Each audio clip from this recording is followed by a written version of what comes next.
यार अब दीपाल X5 आ गई है मार्केट के अंदर। मैं तो जेको J7 के बारे में सोच रहा था। अब मैं जेको J7 लूं, हेवल A6 PHEV लूं, या फिर मैं ये वाली गाड़ी S05 जो दीपाल की है ये वाली लूं। हाँ जी भाई, मार्केट के अंदर आ गई है दीपाल S05। कितनी प्राइस में? 1 करोड़ की प्राइस में। किनके लिए?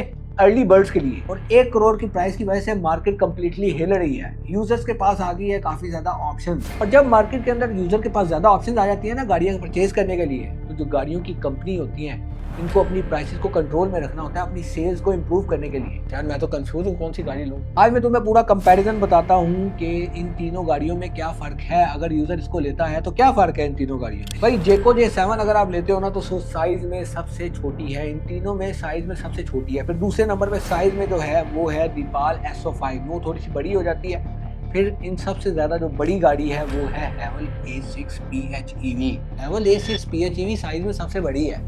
और पाकिस्तान में तो साइज देख के भी गाड़ी लेते हैं ना, जितना बड़ा साइज उतना बड़ा शिशका।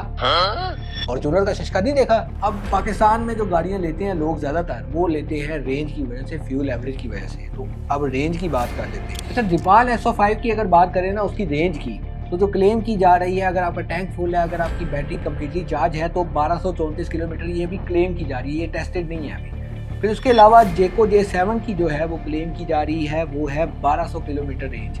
लेकिन यहाँ पे एक चीज़ है कि जेको J7 की रेंज किस तरीके से इतनी ज़्यादा बड़ी है। 60 किलोमीटर का जो है उसका फ्यूल टैंक है और बाकियों का कम है। दीपाल का जो है वो तकरीबन 45 लीटर का जो है वो उसका फ्यूल टैंक है, और हेवल A6 का फ्यूल टैंक है 55 लीटर का, और जेको J7 का है 60 लीटर का। जब ज़्यादा फ्यूल डलेगा तो उसकी ऑब्वियस सी बात है रेंज भी बढ़ेगी। यानी अगर मैं पेट्रोल डलवाता हूँ उसके अंदर जेको J7 में 60 लीटर का फ्यूल टैंक और 265 रुपये रेट चल रहा है, मेरा जो टैंक फुल होगा वो तकरीबन 15,900 रुपये के अंदर फुल होगा। और अगर मेरा दीपाल की बात करें 45 लीटर का टैंक, वो होगा 11,925 में। और हेवल A6 PHEV का जो टैंक फुल होगा 55 लीटर का, वो होगा 14,575 रुपये। यानी जेको J7 में मुझे सबसे ज्यादा फ्यूल डलवाना पड़ेगा। क्या बात कर रहे हैं? और रही बात पावर की, पावर में जो अभी जीत रही है गाड़ी वो है हेवल A6 PHEV, क्योंकि ये जाती है तकरीबन 5 सेकंड के अंदर 0 से 100 में। जबकि अगर आप बात करें दीपाल की तो वो जाती है 7.3 सेकंड्स के अंदर 0 to 100, और जो जेको J7 है वो जाती है 8.5 सेकंड में। अब इसके इंजन की बात कर लें।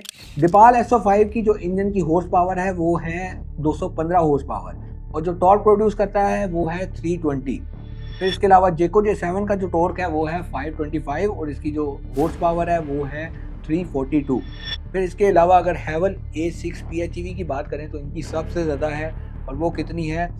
इसकी जो हॉर्स पावर है वो है 360, और जो इसका जो टॉर्क है वो है 760। हेवल A6 PHEV ये है ऑल व्हील ड्राइव, जबकि जेको J7 फ्रंट व्हील है, और जो आपकी दीपाल S05 है वो है रियर व्हील ड्राइव। दीपाल के अंदर जो बैटरी डलती है वो है 27.3 किलोवाट आवर, और अगर आप जेको J7 की बात करें तो इसके अंदर जो बैटरी डलती है वो है 18.3 किलोवाट आवर। और सबसे ज़्यादा जो बड़ी बैटरी है वो है हेवल A6 के अंदर PHEV के अंदर, और इसकी जो बैटरी है वो है 67 किलोवाट आवर। इसका मतलब है जितनी बड़ी बैटरी होगी उतनी महंगी कल को रिप्लेस हो। यार मैं तो कंफ्यूज हूँ कौन सी गाड़ी लूँ।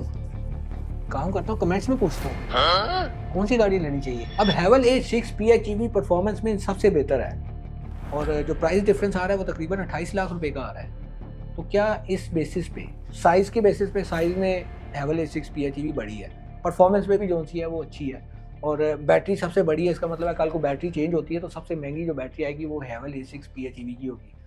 तो इन बेसिस पे आप लोग 28 लाख रुपए ऊपर दे के हेवल A6 PHEV लेंगे? कमेंट में बताइए।